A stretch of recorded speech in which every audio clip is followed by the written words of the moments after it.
안녕하십니까, 스탁투게더입니다. 최근에 히토류 관련주가 상승 파동이 상당히 강했었죠. 그리고 2일 동안 잠시 소강 상태였는데 다시 추가 파동이 가능한 그런 재료가 우려스러운 점이 있어서 꼭 한번 말씀드려야겠다 생각해가지고 촬영을 하게 되었는데요. 최근에 미국이 계속해서 관세 철폐에 대한 얘기를 하다 보니까 중국에서 좀 가만히 있었는데 결국에는 다시 또 제재에 대한 압박 카드를 계속 꺼내다 보니까 중국에서 결국에는 발끈했던 그런 흐름들이 있었어요. 그래서 휘토류 관련주에 대한 재료 부각이 잠시 좀 소강 사태가 오래 갔다가 최근에 다시 부각이 되어가지고 강한 파동을 일으켰던 그런 부분이 되겠습니다. 이 관련 내용을 잠깐 살펴보시면 최근에 미군이 중국산 히토류 제품에 대한 의존도를 드러냈다고 하면서 중국이 국가 안보를 위해서 전략적 물자 수출 제한을 이제 선택할 수 있다라고 보도를 한 것인데요.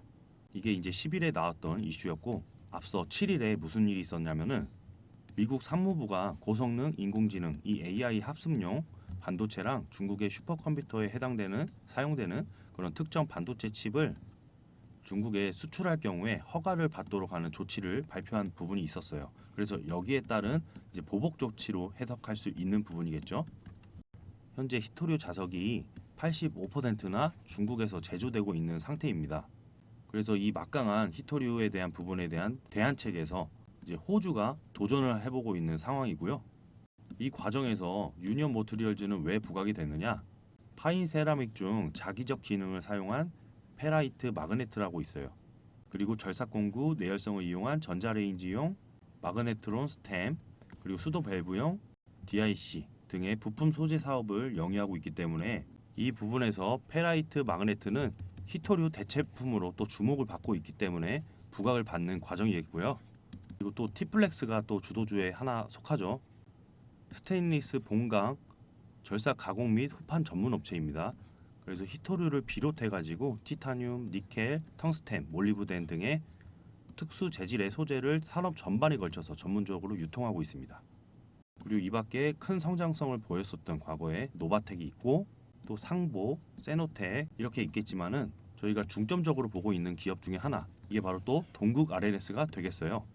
동국 RNS는 최근에 IRA 미국 인플레 감축법에 의한 시행 이후에 미국 정부가 전기차 배터리 원산지 증명이라는 제도를 도입했잖아요. 이 부분 때문에 부각이 됐던 적이 있었는데 동국 RNS가 2020년 11월에 호주에서 2차 전지 필수 소재인 히토류 광산을 보유한 ASM과 업무 협약을 맺은 바가 있었어요. 그래서 동국 RNS도 히토류 관련주에 속한다고 볼 수 있겠죠. 리튬이나 망간 등이 원자재 쪽이 호주랑 이제 칠레와 같은 미국과 우호되는 지역에 분포되어 있지만 중국 자본에 대한 또 리스크가 상존해 있습니다. 그래서 셀과 전액 이렇게 동박 이런 부분은 큰 문제가 없는데 중기적으로 광물의 광산뿐만 아니라 재련, 정련 업체 대부분이 중국 회사들이라고 해서 원자재와 음극재처럼 시간이 지나도 IRA가 요구하는 조건을 만족시키기는 좀 어려운 상황이라고 이야기하고 있죠. 그래서 이 관련된 기업에 투자를 하는 기업이나 관련된 산업에 도전하는 기업들은 지금 현재 주가에 대한 반등이 상당히 강한 편입니다. 이렇듯 히토류는 반도체, 2차 전지 등의 첨단 제조 산업의 필수 물질이기 때문에 미래 먹거리 산업에서 가장 중요한 부분을 또 차지하고 있다라고 볼 수 있겠죠. 그런데 그 히토류 섹터가 또 부각이 될 수 있는 그 재료를 지금 중점적으로 설명드리겠습니다. 지금 중국에서 정치 변화에 대해서 미국이 상당히 예의주시하고 있어요. 정치국 상무위원 7명 중에 4명이 교체가 되고 이 부분이 시진핑 측근이 대거 등용될 수 있는 가능성이 있어서 더욱더 그런 면이 있는데요. 리커창 총리 후임이 누가 될지 좀 더 그림을 보시면 명확하게 이해가 되실 거예요.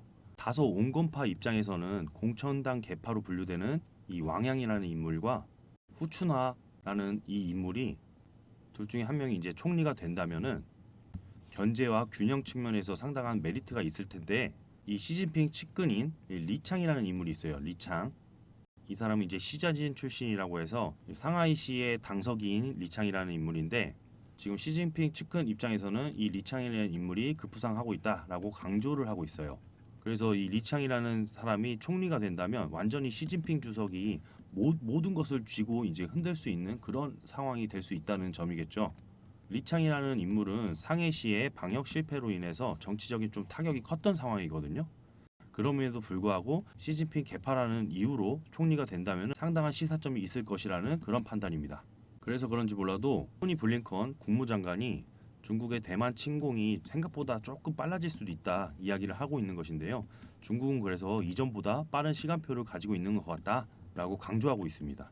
올해에는 러시아와 우크라이나 사태가 금융시장을 쥐고 흔들었지만 2023년에는 중국과 대만에 대한 문제를 상당히 주의 깊게 잘 살펴봐야 될지도 모르겠습니다. 관련 재료는 어제 나왔던 기사예요. 그런데 어제 추가 파동이 좀 미비했던 부분은 아무래도 증시의 반등 여파가 있었던 부분으로 해석하실 수가 있겠는데요. 만약에 증시가 다시 눌리는 과정이 있고 히토류 관련주가 부각이 된다면 지금 말씀드린 그런 기사가 조금 더 부각이 될 수 있는 가능성이 있으면서 전고점 구간인 3,500선에서 3,700원 구간까지도 추가 파동이 나올 수 있는 그 가능성을 한번 체크해 보시면서 살펴보시면 좋을 것 같고요. 만약에 이 사태가 점진적으로 정말 강화된다면 지금 현재 주가가 3,230원밖에 안 되거든요. 과거에 강파동이 나왔던 이런 5천선까지도 혹시나 2023년 그 과정에서 이 문제들이 계속 부각이 되면 될수록 유니온 모트리얼즈의 주가 상승 파동이 상당히 강할 수 있다는 그런 측면으로 저희 관심 종목에 넣으면서 바라봐야 되겠습니다. 증시가 소폭 반등이 나왔었던 이 과정이었는데 상당히 좀 안타까운 소식이 있어서 그래도 지금 잠정되어 있던 그런 어떤 시한폭탄 같은 그런 느낌이잖아요. 이게 조금 더 타임 스케줄이 빨라진다면은 상당히 증시에 또 타격이 있을 수 있는, 그래서 미국과 또 중국의 분쟁이 또 커질 수 있는 이런 부분으로 이해하시면 되겠습니다. 그래서 이런 점 참고하셔가지고 주식 투자 하시는데 꼭 체크해 보셔야 되겠습니다. 그럼 이만 마치겠습니다. 감사합니다.